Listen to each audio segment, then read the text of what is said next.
Have you ever had a moment when your car radio suddenly stopped working after changing the battery or fixing something? It can be really frustrating, believe me. But don't worry, you're not the only one experiencing this problem. Let me explain what's happening.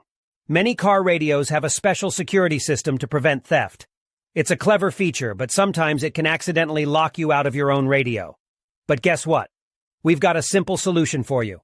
In today's video, we're going to show you how to unlock your car radio and get your stereo working again. The best part is, you don't need to know a lot about technology or spend any money to do it. That's right. This method is completely free and anyone can do it. So let's get started and fix your car radio together.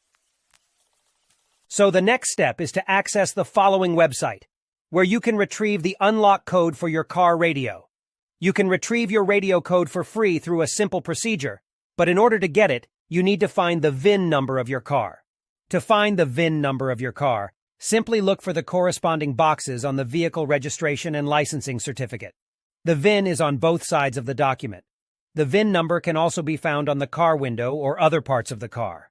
Once you find the VIN number of your car, you only need to complete a simple form with the car model, VIN number, and a valid email address. You will receive the radio code via email. You will receive an email like this. Now you only need to enter the unlock code and your car radio will work again. I hope this video was helpful. Please don't forget to like and subscribe to my channel. See you in the next video.